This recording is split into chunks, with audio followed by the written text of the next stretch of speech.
25 जुलै 2026 आपण विद्यामंदिर कोगवे शाळेच्या वतीनं ज्ञान भक्तिमय दिंडी सोहळा या ठिकाणी संपन्न करत आहोत। यामध्ये आमची जी बालकं सकाळपासून अतिशय छान अशा पेहरावामध्ये एक सांस्कृतिक पेहराव आपण म्हणू, एक वारकरी संप्रदायातला पेहराव म्हणू आणि यामध्ये ही बालकं इथं आलेली आहेत। या सर्वांचं माझ्या शाळेच्या वतीनं हार्दिक हार्दिक स्वागत।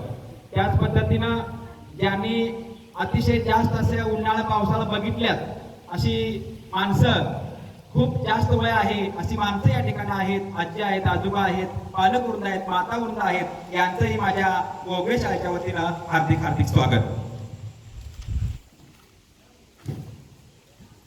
बघा बाळांनो, आज आषाढी एकादशी आहे। या आषाढी एकादशी दिवशी पंढरपूरमध्ये सर्व वारकरी, सर्व माणसं ज्यांच्या मनामध्ये भक्तीचा झरा आहे अशी माणसं पंढरपूरला चालत चालत जातात आणि त्या ठिकाणी विठ्ठल रुक्मिणीचे दर्शन घेतात। याच माध्यमातून माझ्या विद्यामंदिर कोगवे शाळेच्या बालकांसाठी ही एक छोटी दिंडी आहे। या दिंडीचं आयोजन आपण शाळेच्या वतीनं आयोजन केलेलं आहे। सर्व बालकं या ठिकाणी आलेली आहेत, यांचंही माझ्या शाळेच्या वतीनं हार्दिक हार्दिक स्वागत।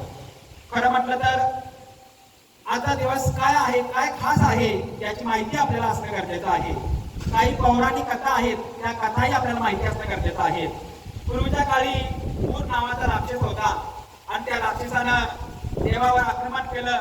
देवावर आक्रमण करत असताना देवांचा पराभव होत आहे असं जेव्हा वाटलं, तेव्हा या पूर्वीच्या काळी या कथेतली किंवा आपण म्हणू शकतो की आजही त्यांचं नाव घेतलं जातं असं विष्णूनं या ठिकाणी त्या युद्धामध्ये सहभाग घेतला आणि सहभाग घेऊन एवढं युद्ध केलं की विष्णूंना 4 महिने झोपेत जावं लागलं, योग निद्रेत जावं लागलं आणि झोपेत गेल्यामुळं त्यांना विष्णूच्या शरीरातून एकादशीचा जन्म झालेला आहे आणि ती एकादशी ही आज आषाढी एकादशी आहे हे आपण या ठिकाणी सांगू शकतो।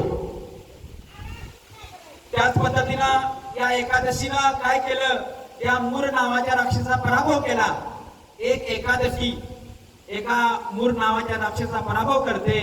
तुम्हा आम्हाला आजच्या या जीवनामध्ये अनेक राक्षस आहेत, अनेक समस्या आहेत, या सर्वांना आपण भेदायचं आहे आणि एकादशीला या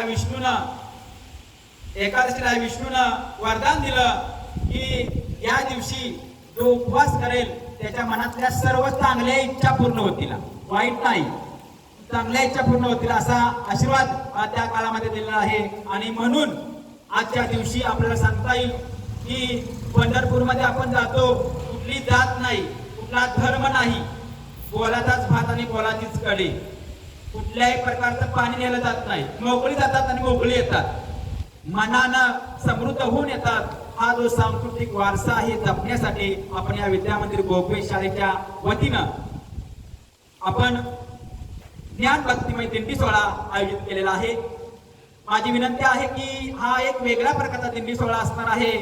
आपण माझ्यासोबत काही घोषणा म्हणूया। बंद करा आणि परत चालू कर।